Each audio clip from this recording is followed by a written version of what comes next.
ఎలా ఉండరండి? నేను బాగున్నాండి, మీరు బాగున్నారా? ఈరోజు మా కోటి పిల్లలు ఒక్క పొద్దు ఉండరండి.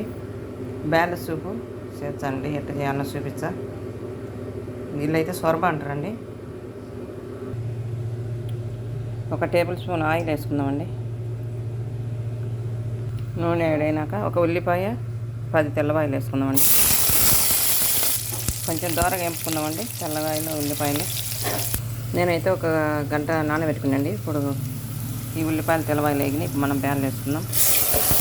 ఇందులో 3 నిమ్మకాయలు వేసుకుందామండి. ఇట్లా బొజ్జ బయట పెట్టుకోవాలి.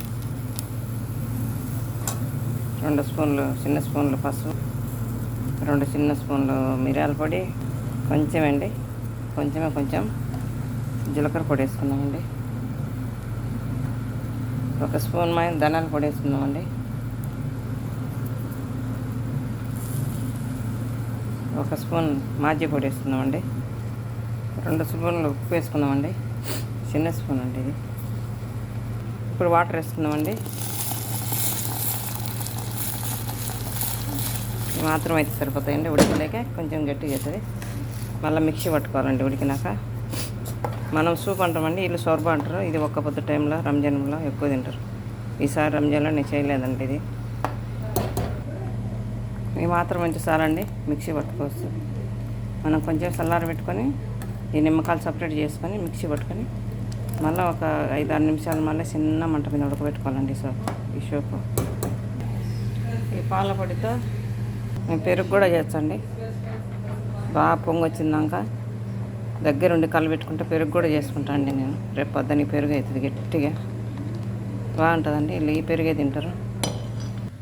ఇప్పుడు మేము మిక్సీలో వేసుకొని మెత్తగా మిక్సీ పట్టుకున్నామండి ఈ సూపు. అంతేనండి, సూపు ఇలా ఉంటే సరిపోద్ది. మన పిల్లలకు కూడా ఇలా తాపొచ్చండి. మిరియాల పొడి వేయకుండా పిల్లలకు కూడా తాపొచ్చు.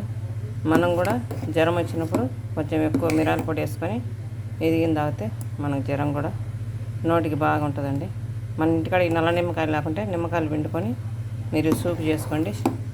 జ్వరం వచ్చినప్పుడు చాలా బాగుంటుందండి. జ్వరం వచ్చిన వాళ్ళకు ఇది తాగితే అన్నం తినకుండా జ్వరం తగ్గుతుందండి. అంతేనండి ఈరోజు బ్యాల సూపు. ఇప్పుడు మా పిల్లలకు ఇవి పోయాలి. ఒక్క పొద్దు ఉండరు. ఒక్కరోజు చిక్క కూడా చేసుకోవచ్చండి. మా పిల్లలకు గలాసుల్లో పోసుకొని తాగుతారు. బాయ్ అండి. ఇంతేనండి ఈ వీడియో. మీకు నచ్చితే లైక్ చేయండి, షేర్ చేయండి.